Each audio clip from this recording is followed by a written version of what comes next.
Hey everybody, this is Modern Refugee.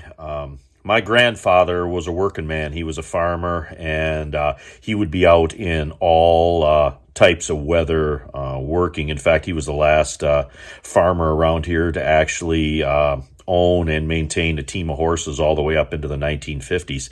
And he had a real problem with cracked hands. His hands would always crack and be dried, especially in the fall and the winter when he was outside working. And I was going through some of my mom's recipes and notes and stuff that was here, and I actually found a recipe for the hand lotion that Grandma made for his hands. And it's out of my grandmother's cookbook, and it's in my mom's handwriting. And this hand lotion recipe is actually very, very simple with sort of common ingredients, so I thought I'd share it with you guys so you can add it into your apothecary. I'm going to read it to you right here. It's out of the old handwritten cookbooks, which are the best in my opinion. Hand lotion: simmer 4 tablespoons of whole flaxseed in a quart of water for 30 minutes. Strain. Add 3 ounces of glycerin and the juice of 3 lemons. When the lotion is cool, fill into a bottle. So it's pretty straightforward. And I've actually assembled some of the ingredients here. I've actually got a few sort of less than half canisters of gas here that I want to use up. I don't want to put them in packs anymore, so I'm going to actually use that gas up to simmer these guys out here on the workbench and make a little bit of this hand lotion for you guys and show you guys how to do it. Anyway, you guys stick around. All right, I got my water and my flaxseed here. I am following the native tradition of making medicine in the morning. It is morning right now.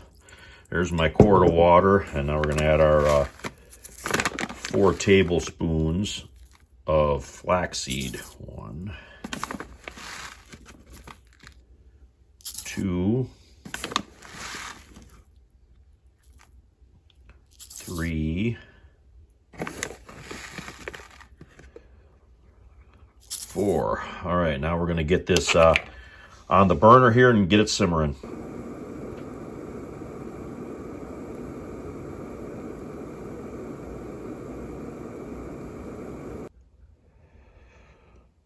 All right, it has been about 30 minutes. It's reduced and thickened considerably, and now we're going to strain it through a double layer of cheesecloth.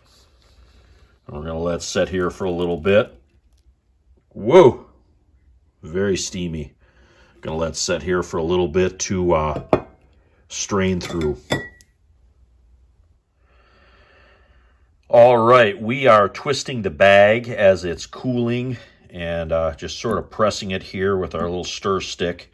And it is the consistency of really thick honey at this point. This is what the yield is from the boiled flax seeds. Now, the flax seeds that are left, we're going to just take those, scrape them off the cheesecloth, get them into the composter, and we'll rinse out the cheesecloth and reuse that for something else so there's zero waste. But that's what it looks like. It's a bit of a gelatinous ball, probably about a cup's worth. Now we're going to add in our lemon juice, which is about 3 tablespoons per lemon. I didn't have any fresh lemons here, so I used bottled lemon juice, and it's about 3 tablespoons per lemon, so that was probably about 9 tablespoons, what I had right there.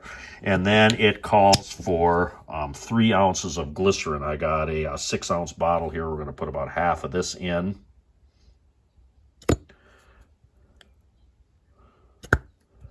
Just like my cooking, my measurements aren't always 100%.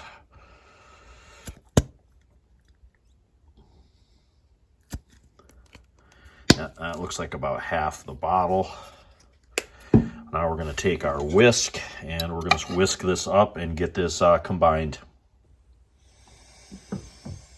Well, guys, I combined the ingredients. The whisk was really kicking my ass, so I went and switched to the immersion blender to combine the ingredients. It worked a lot better and a lot quicker.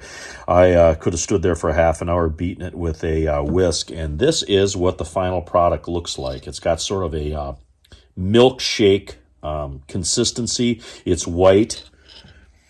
It has a very pleasant odor of the lemon juice. It actually smells quite good. And I'm going to take a little bit here, put it on my, get a little more there, put a little of that on my hands, and then we're going to work it right in. And I have problems with cracked hands in the wintertime too, with working outside and constantly touching cardboard and stuff. It dries your hands out, and then the ends of your fingers split and crack, and it's quite painful. But gives you an idea there. It basically just soaked right into my skin. I don't have any issues or any problems with any residue really left. So that is Grandma's hand lotion out of the cookbook that my mom recopied. At least that's what I'm taking it at. Like I said, that was my grandmother's recipe, but it's in my mom's handwriting, so it's probably something that mom recopied down to save and keep. But anyway, just another tool you can add to your apothecary here, making some homemade hand lotion. Might come in handy if you're doing a lot of manual labor after SHTF. Just something that I wanted people to know about, and something they can add to their toolbox. Anyway, this is Modern Refugee. I appreciate all my subscribers out there. Hope you guys get a little information, a little entertainment out of this video here. Just showing you how to make my grandma's hand lotion. You guys have a good one.